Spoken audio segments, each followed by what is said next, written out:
निकले। हमने बोला भैया अगर नहीं गए तो नागपुर वाले रोएंगे, इसलिए जाना जरूरी है दादा, है ना। हम लोग के तो जीवन में ऐसे बंधु, जिसके यहाँ से जाओ वो रोए और जिसके यहाँ नहीं जाओ तो रोए। ये तो दोनों तरफ से है। जिंदगी में यही होना चाहिए बंधु। सबसे बड़ी उपलब्धि इसी को कहते हैं, पता है। आप जिसके पास बैठे हैं ना, उसको ऐसा लगे कि और 1 घंटा रुक जाता बस।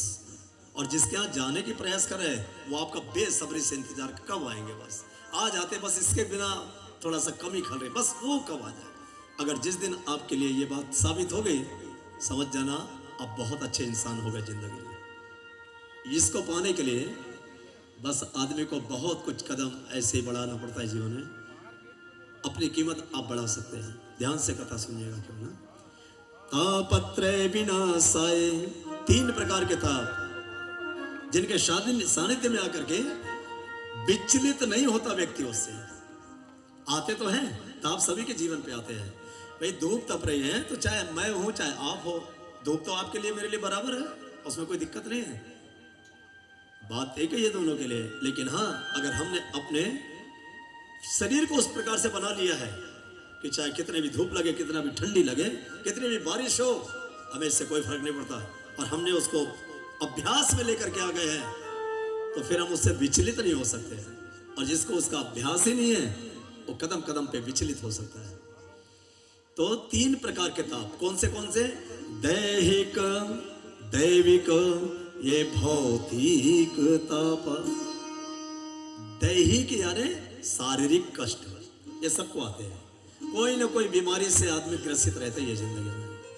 किसी को डायबिटीज हो गई, किसी को ब्लड प्रेशर हो गया, किसी को पथरी की बीमारी हो गई, किसी को गैस की बीमारी चल रही है, किसी को कैंसर हो गया, नाना प्रकार की बीमारी कोई ना कोई है।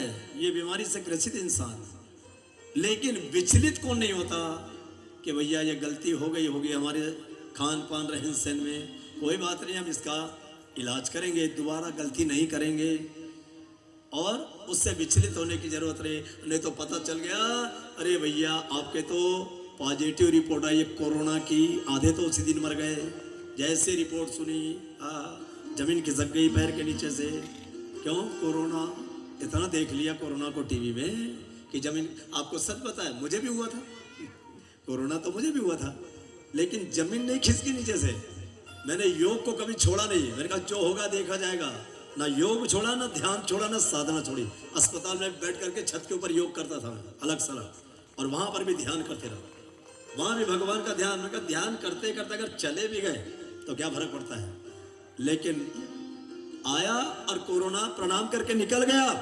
बोले यार इनको दुनिया प्रणाम कर दी तो हम कहे चुके, इसमें अच्छा मौका मिला है, कर लो इनको प्रणाम। आया था कोरोना, मिलने आया था, 2-4 दिन रुका। हमने बोले यार ज्यादा दिन मत रहो क्योंकि हमें नागपुर भी जाना है।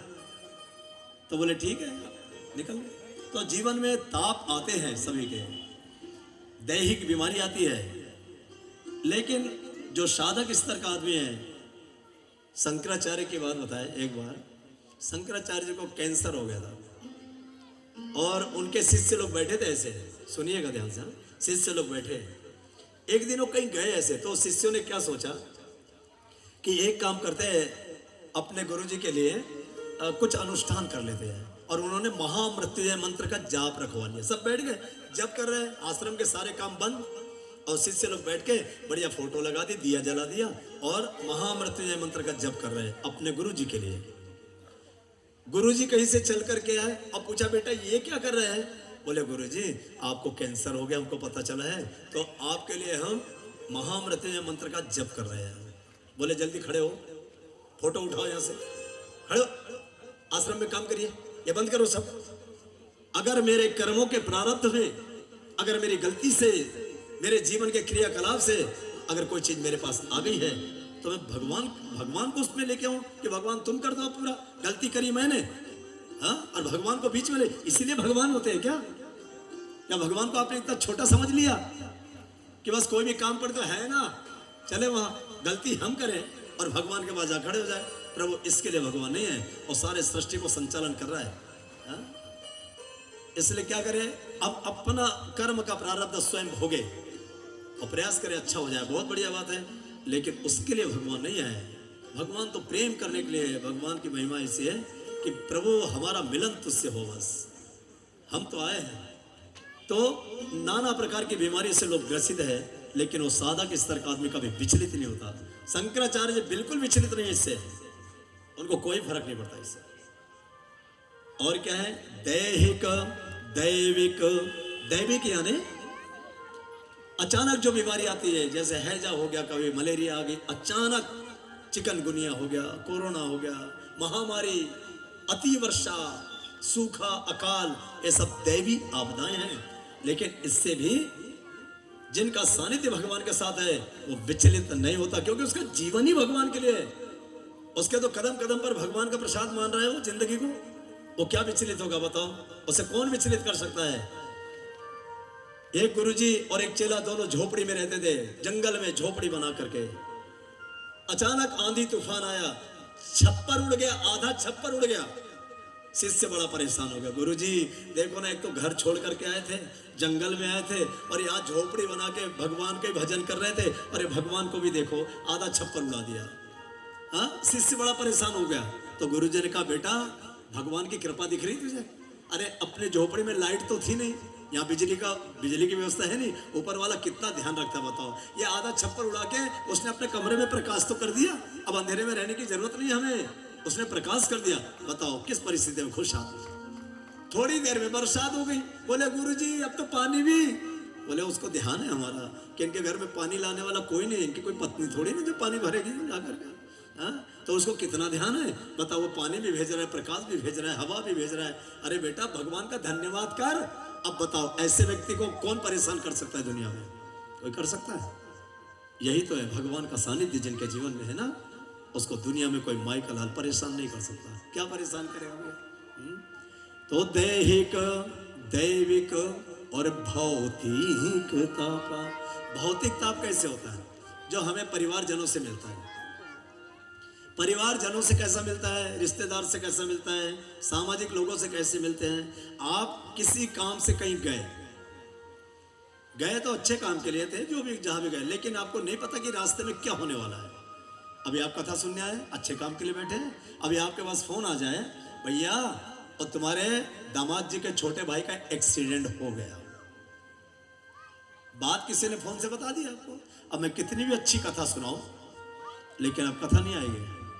चाहे आपने सिर पे रखी हो पुराण को, तो भी अब कथा नहीं आए। अब आप सोचेंगे कौन से अस्पताल में होगा, कहाँ से टूटा होगा, कैसे गाड़ी चलाई होगी, कहाँ चला गया था, आपके दिमाग में उथल पुथल मच जाएगी, फिर आपका कथा में मन नहीं रहेगा।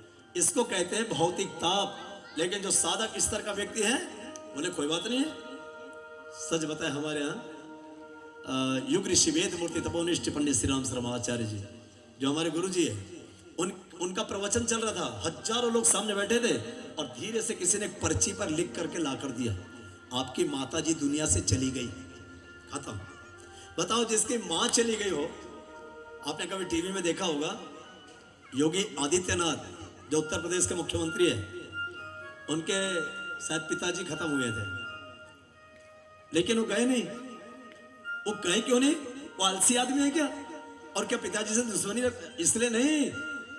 बोले अब तो पिताजी चले गए, कोई बात नहीं, आप व्यवस्था करो गांव वालों, हम आएंगे ना, बाद में आ रहे हैं, अभी बहुत इंपॉर्टेंट काम से लगे हैं। तो साधक आदमी पर इन भौतिक ताप का असर नहीं होता। और जो साधारण जिंदगी जीने वाले हैं, अगर उनको बता दिया जाए, अगर भगवान भी कर सामने फोन आया किसी का, तो उठ के चले जाएंगे उसके पास से भी, कि नहीं साहब वो मेरा रिश्तेदार है, सर वैसा है।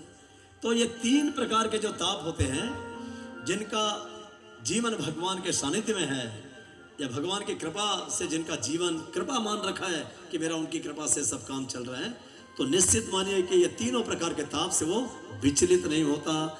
और ये कौन करवा सकता है? ये शक्ति कौन देगा?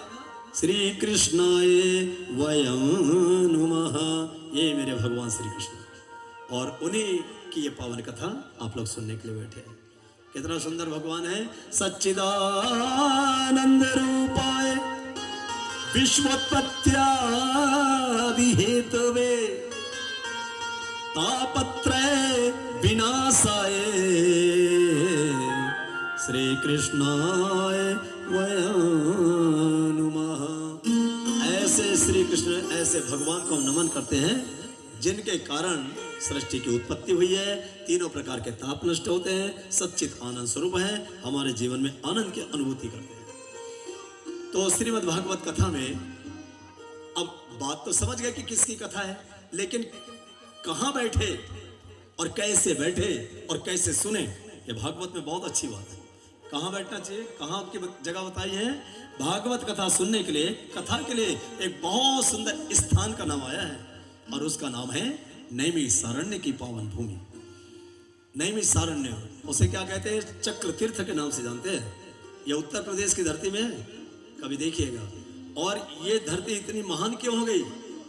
देखो, जब संतों के कहीं चरण पड़ जाते हैं, गजानन महाराज अगर शेगांव में नहीं होते तो क्या शेगांव में तीर्थ बन गया होता है? साईं बाबा अगर शिरडी में नहीं होते तो क्या शिरडी को कोई जानता है, छोटे से गांव को? उनसे तो बड़े बड़े गांव हैं, लेकिन जहां संत ने अपना स्थान ग्रहण किया वो तीर्थ बन जाता है। तीर्थ और कुछ नहीं है। जहां संतों का समागम हो, जहां साधना का स्तर ऊंचा हो, जहां परोपकार के भाव से भरा हुआ दिव्य स्थान बन गया हो, वो सारी जगह को तीर्थ कहते हैं उस स्थान को। तो नैमिषारण्य की जो भूमि है, भागवत कथा कहती है कि वहां जब सृष्टि की रचना हुई तो ब्रह्मा जी के दाएं अंग से मनु महाराज और बाएं अंग से शत्रुपा का प्रादुर्भाव हुआ और उन दोनों ने कहा अब हम क्या करें? बोले जाकर के तप करिए। कहां पर करें तप? कोई स्थान तो हो, कोई जगह तो हो।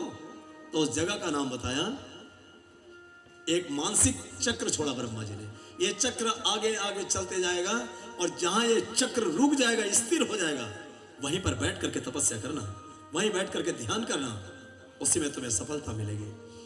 ब्रह्मा जी ने मानसिक चक्र छोड़ा, पीछे पीछे मनु और शत्रुपा निकल गए और जिस स्थान पे वो चक्र स्थिर हुआ वहां पर बैठ करके हजारों वर्ष तक तप किया और भगवान प्रकट हो गए, वरदान दिया, मांगो तुम्हें क्या चाहिए। बोले हमें क्या चाहिए, हमारे पास तो सब कुछ है, लेकिन केवल आप हमारी जिंदगी में बेटा बन करके आना, क्योंकि हमारे पास बेटा नहीं है और हम चाहते कि एक बार बेटे का सुख भी देखे, पर वो ऐसा वैसा बेटा नहीं, आप स्वयं बेटा बन करके आना, तपस्या इतनी करिए। बोले ठीक है, मैं इस जन्म में तो नहीं, लेकिन अगले जन्म में जब तुम दशरथ और कौशल्या बन करके आओगे, मैं तुम्हारी जिंदगी में बेटा बन करके आऊंगा। बहुत अच्छी बात है, आश्वासन मिल गया। अब वो स्थान पर भगवान, जिस स्थान पर भगवान मिल जाए वो किसी तीर्थ से कम नहीं। और आज यहाँ बैठ करके आप किसकी कथा सुनने के लिए बैठे हैं? भगवान श्री कृष्ण और संतों के गुणानुवाद को आप सुनने के लिए बैठे हैं। तो ये भूमि भी किसी नैमिषारण्य से कम नहीं है, ये विश्वास करिए। लेकिन चक्र तीर्थ, जहां मानसिक चक्र स्थिर होता हो, ये कथा के लिए सबसे उपयुक्त भूमि है। भूमि बनाना पड़ता है। हमारे किसान भाई खेत में जब फसल उगाते हैं ना, बीज बोते हैं, तो पहले भूमि तैयार करना पड़ता है, बहुत शानदार, और उसके बाद में वहां पर बीज बोया जाता है। ऐसे ही भागवत भगवान इतना सुंदर बीज है, लेकिन हमारी भूमि, हमारी सुनने की भूमि वो कैसी है? जहां पर मानसिक चक्र स्थिर हो जाए, जहां मन की गति स्थिर हो जाए। नहीं तो बॉडी प्रेजेंट है और माइंड अब्सेंट है, बैठे तो है यार, कहीं का कहीं चिंतन चलता है, कहीं इधर कहीं उधर, कहीं कहीं के, तो फिर आप अभी भूमि तैयार नहीं आपकी। मैं कितनी भी अच्छी कथा सुनाऊं, वो जीवन में कोई परिवर्तन नहीं ला सकती। क्यों? बंजर भूमि पर डाला हुआ बीज किसी काम का नहीं है, या तो बीज बेकार चला जाएगा, आपका समय बर्बाद हो जाएगा। इसलिए मानसिक चक्र, अपने मन को स्थिर करिए, और जब मन स्थिर, ध्यान से केवल कथा सुनते रहे और मन कथा में लग जाए, तो आपके सामने से अगर कोई निकल भी जाए, आपसे पूछे भैया यहाँ से कोई गया था अभी, आपने देखा ना आपके सामने? अरे मैंने तो देखा ही नहीं। क्यों? आंख तो आपकी खुली थी, आंख जरूर खुली थी, पर मेरा मन पूरा का पूरा कहाँ था? कथा में था। आपकी आंख खुली तो है रोड पर ध्यान कहीं और हो गया तो गाड़ी का एक्सीडेंट हो जाएगा तुरंत। अरे भैया क्या आप आंख बंद करके? नहीं, आंख खोल के ही गाड़ी चला रहा था मैं, और सोच कुछ और रहा था, ध्यान मेरा और कहीं था। आंख केवल यंत्र के समान खुली थी, बस इतना ही था। तो बंधु, मानसिक चक्र जहां स्थिर हो, वो है नैमिषारण्य की भूमि। और यहाँ 88,000 ऋषि महात्मा कथा सुनने के लिए बैठ रहे हैं। आप भी अपनी भूमि ऐसे बनाइएगा, अपना मानसिक चक्र स्थिर करिएगा, है ना, तो बहुत अच्छा रहेगा। बिल्कुल। अब कथा में तो आ ही गए हैं, टाइम में तो आपने सोच ही लिया को घर से आते समय कि इतने देर अपने को बैठ नहीं है, अब बैठने ही है तो फिर काहे को सोचना घर के बारे में, और कहीं जाने के बारे में क्यों सोचना। एक समय में एक ही काम करो थोड़ा, और करो तो मन से करो, बड़े उल्लास से करो। हम कल के सोच रहे, भविष्य के बारे में सोच रहे हैं, हम भूत के काल में चले गए, वो बात सोच रहे हैं। ये किसी काम के नहीं। जो इंसान वर्तमान में जीना सीख गया वो जिंदगी सार्थक हो जाती है बंधु। हमने आज के दिन की जिंदगी है हमारे पास, बस कल का पता है किसी को? कल का नहीं पता, बस आज ही हमारी जिंदगी है। और एक बात आपको कह दे, चलो नए वर्ष की आपको सबको मंगलमय शुभकामना, ठीक है? बहुत बहुत शुभकामना आप सभी को मंगलमय। और चूंकि कल ही 1 तारीख हो गई थी, कोई बात नहीं, अभी कोई इतना बासा थोड़ी हो गया है। कल का अखबार आज भी तो पढ़ा जा सकता है, ऐसा थोड़ी नहीं। तो आपको बहुत बहुत शुभकामना। चूंकि ये नए वर्ष हम वैसे मनाते नहीं हैं, हमारा नया वर्ष आता है गुड़ी पाड़वा को, लेकिन फिर भी अंग्रेजों ने जो बना दिया तो आप उसी में खुश है, तो हम भी खुश हैं। चलो बहुत बहुत शुभकामना आपको। तो बहुत सुंदर बात करें, अपने मन की गति, वर्तमान में जीना सीखिए। और जिस काम को कर रहे हैं जिंदगी में किसी की खुशी के लिए मत करना। कोई भी काम कर रहे हैं खुश होकर के करना, बस। बात समझ रहे? घर में या बाहर दुनिया में कहीं भी अगर आप कार्य कर रहे हैं, किसी की खुशी के लिए मत करिए कि कोई इससे खुश हो जाएगा। अगर ये सोच के करेंगे तो आप सारी जिंदगी दुखी हो जाओगे, ये पक्का है। पत्नी पति घर में भी बैठे हैं तो हम पति की खुशी के लिए ये काम कर दे, क्या गारंटी कि पति किस बात में खुश होता है? हाँ, हो सकता है उसको शराब में खुशी मिलती हो तो पिलाओ, फिर तब वो खुश हो जाएगा, फिर पिला सकते हैं। और नहीं पिलाया तो बेचारा दुखी हो गया, वो काम मत करना। आप जो काम कर रहे हैं वो खुश होकर के करिए। अगर आप कथा सुन रहे हैं या सुना रहे हैं तो खुश होकर के, प्रसन्न होकर के कथा करिए। हम तो इसलिए कहते हैं कि हमारे पास अगर 5 भी बैठे तो वैसी कथा करेंगे जहां 5000 के बीच में करते हैं, जैसे हजारों के बीच में करते हैं। हमें वो दिक्कत नहीं है कि हाँ 1 बैठे या 4 बैठे या 2 बैठे, वो नहीं है। कोई भी काम खुश होकर के करिए, बस आपकी मनोभूमि बनाइए। आज कथा का महात्मा है इसलिए आपको सुना रहे हैं। अभी कथा चालू कहाँ है, अभी तो भूमिका तैयार कर रहे हैं। आपकी भूमि अगर बन गई तो फिर कथा ऐसी जाएगी, बहुत शानदार। इसलिए हमने कहा था सिर पे रखिए ना, तो भूमि तो बना लो पहले अंदर जाने के लिए, और नहीं तो सिर से खसक गई तो बस फिर चली गई कहीं की कहीं। वो भूमि तैयार करना है, ठीक है? और एक चीज और बता दे, अगर बैठने में तकलीफ होती होगी तो हमारे भाइयों ने इतनी अच्छी सुविधा कर रखी है। देखो कितनी बढ़िया कुर्सी है कि नहीं, वहां भी बैठ सकते हैं। लेकिन जिसको तकलीफ होती है ना वही बैठे तो अच्छा लगता है। हाँ, और तो पता लगे जिनको तकलीफ, बेचारे नीचे परेशान हो रहा है, और जिनको कोई तकलीफ नहीं वो कुर्सी पे बैठा है, वहां बैठने से कोई फायदा नहीं है। लेकिन हाँ, तकलीफ वालों के लिए रखिए कि भाई जिनको नीचे बैठना नहीं जमता है ना, होता है ऐसा। किसी के घुटना दर्द हो रहा है, किसी को आराम से बैठ सकता है। बात समझ रहे हैं? आप चिंता नहीं करें, बढ़िया से बैठिएगा और ध्यान से कथा सुनिए। तो नैमिषारण्य की पावन भूमि में 88,000 ऋषि महात्मा कथा श्रवण करने के लिए बैठे हैं, और पुराण वेत्ता श्री सुत जी महाराज उनको कथा सुना रहे हैं। और कमाल की बात देखिए, ये 88,000 ऋषि जो महात्मा बैठे हैं, ये कथा की शुरुआत देखिए कितनी अच्छी है। जहाँ 88,000 ऋषि महात्मा बैठे हैं, ये सब के सब आत्मज्ञानी है। ये इनको आत्मज्ञान है। आत्मा क्या होती है, जगत क्या है, जगन्नाथ क्या है, ये संसार क्या है, और हमारा जीवन क्या है, हमारा उद्देश्य क्या है, एक एक बात से वाकिफ है। वो पूरे ज्ञानी है, ऐसे वैसे नहीं हो कि अज्ञान के अंधेरे भटकने वाले लोग ना, सब के सब आत्मज्ञानी है। हजारों हजारों वर्ष उनकी उम्र है, बड़ी बड़ी लंबी जटाएं हैं, और सब के सब आत्मज्ञानी है। लेकिन कथा के प्रति इतना प्रेम है कि भगवान के चरित्रों को सुनने का जो आनंद है वो कहीं भी आनंद नहीं। सच बताए, हनुमान जी महाराज के बारे में पता है, कबीरदास के बारे में आपने सुना होगा कि कबीरदास के पास जब बुलावा आया, भगवान ने कहा कबीर तुम्हारा समय खत्म, चलो। तो कबीर रोने लग गए।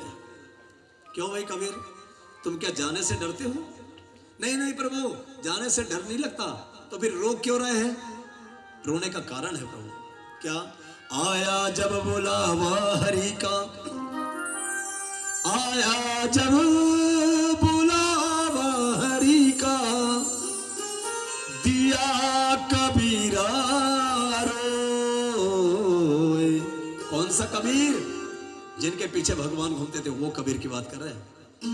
घूमते थे, कबीरा मन निर्मल हुआ जैसे गंगा नीर, और पाछे पाछे हरि फिरे कहत कबीर कबीर। जिसकी जिंदगी में 24 घंटा भगवान का सानिध्य था, पीछे पीछे भगवान घूमते थे, कबीर कबीर कह के, वो कबीर जाते समय रो रहे हैं। क्यों क्यों रो रहे कबीर? सारी जिंदगी में तेरे साथ में था यार। हमारे साथ तो कभी रहते नहीं, भगवान पीछे पीछे घूमता क्या?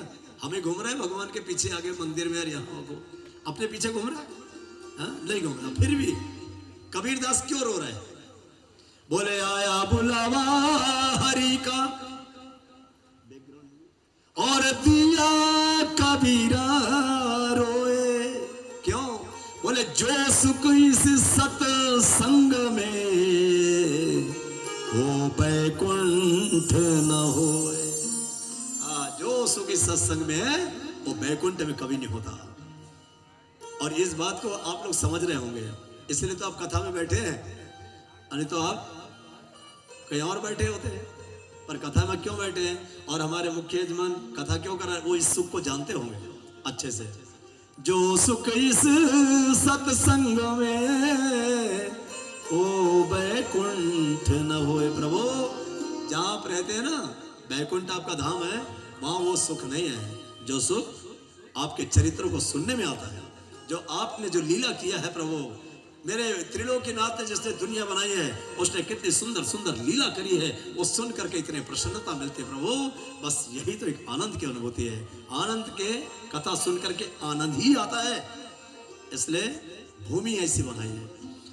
सारे के सारे ब्राह्मण, सारे के सारे आत्मज्ञानी, ब्रह्म में रमण करने वाले, ब्रह्मणत्व को जानने वाले भगवान की कथा सुनने बैठे हैं। और व्यासपीठ पर बैठे हैं श्री सुत जी महाराज। अब देखिए अंतर कितना है कि व्यास जी महाराज, सुत जी महाराज जो बैठे हैं वो क्या है? बिल्कुल युवा संत है, एकदम जवान। लेकिन जिसके सामने जो बैठे हैं उनकी उम्र हजारों हजारों वर्ष की है। बड़े लंबी लंबी जटाएं हैं, बड़ी बड़ी दाढ़ियां हैं जिनकी। लेकिन जो व्यासपीठ पर बैठे हैं वो है मेरे सुत जी महाराज, और बिल्कुल युवा संत है। और उनको देख करके सभी लोग ने, ऋषि महात्मा ने हाथ जोड़ करके प्रणाम कर लिया। अरे मुझे प्रणाम क्यों कर रहे हैं ऋषियों? मुझे क्यों प्रणाम कर रहे हैं? बोले हम आपको प्रणाम नहीं, आपके दिव्य ज्ञान को प्रणाम कर रहे हैं, जिस ज्ञान में करोड़ों वर्ष के अज्ञान का अंधेरा मिट जाए, करोड़ों जन्म के अज्ञान का अंधेरा हमारा दूर हो जाए, इसलिए आपके ज्ञान को प्रणाम कर रहे हैं। और क्या कहा? धन वृद्धा बल वृद्धा आयु वृद्धा स्तुतेव च ते सर्वे ज्ञानवर्धस्य किंकरास्य किंकरा। क्या कह रहे हैं? ऋषि महात्मा सूत जी महाराज से कहते हैं, हे सूत जी महाराज, कोई धन में बड़ा हो सकता है, समझना जरा, कोई धन में बड़ा हो सकता है, धन वृद्धा बल वृद्धा, कोई बल में बड़ा हो सकता है, किसी के पास ताकत बहुत हो सकती है, भाई जिम वगैरह करता होगा, खूब बढ़िया से खाता पीता मेंटेन बनाए रखा होगा तो ताकत भी हो सकती है। किसी के पास धन बहुत हो सकता है, बड़ा परिश्रम किया होगा, या बहुत अच्छा कहीं पैतृक संपत्ति मिल गई हो, या जो भी ऐसा, या लक अच्छा होगा, होगी। तो धन वृद्धा बल वृद्धा आयु वृद्धा स्ततेव च, किसी की आयु भी बहुत बड़ी हो सकती है, कोई 100 साल 110 साल 120 साल की भी हो सकती है। लेकिन ते सर्वे ज्ञानवर्धस्य किंकरास्य किंकर, इन सबसे बड़ा अगर कोई है उसका नाम है ज्ञान। ज्ञान अगर है तो ये सबके ऊपर हावी है। क्यों? काम है, और सबका काम ज्ञान के बिना चल नहीं सकता। जैसे मान लो आपके पास धन तो बहुत है लेकिन ज्ञान नहीं है तो धन का दुरुपयोग करोगे फिर। आपके पास ताकत तो बहुत है लेकिन आपके पास ज्ञान नहीं है तो ताकत का दुरुपयोग करोगे, किसी को गिराने में लगाओगे, किसी को मिटाने में लग जाओगे, और नाना प्रकार के बेकार काम करने में लग जाओगे। और आपके पास उम्र तो बहुत है लेकिन ज्ञान नहीं है तो करोगे क्या उस उम्र का? बताओ क्या करोगे ऐसी उम्र का? इसलिए जिनके पास ज्ञान है वो इन सभी से श्रेष्ठ है, चाहे वो छोटा सा बच्चा क्यों ना हो, चाहे वो छोटा सा देखने में लगता क्यों नहीं हो, कम उम्र का, लेकिन उसके अंदर ज्ञान है। तो उस ज्ञान को प्रणाम किया। और आपका ज्ञान कैसा है श्री सुत जी महाराज जो कथा सुनाने के लिए बैठे हैं 88,000 ऋषियों को, उनका ज्ञान कैसे है? अज्ञान ध्वांत विध्वंस कोटि सूर्य समप्रभा सुताख्यायी कथा सारं मम कर्ण रसायनम। क्या कह रहे हैं? बोले तुम्हारा ज्ञान अज्ञान ध्वांत विध्वंस कोटि सूर्य समप्रभा। तुम्हारा ज्ञान तो इतना जबरदस्त है कि करोड़ों जन्म के जिस प्रकार एक सूरज की रोशनी से कितना भी अंधकार क्यों ना हो वो खत्म हो जाता है, ऐसे तुम्हारा ज्ञान करोड़ों जन्म के अज्ञान के अंधेरे को मिटाने के लिए बहुत काम का है। हे सूत जी महाराज, इसलिए हम तुम्हारे दिव्य ज्ञान को प्रणाम करते हैं।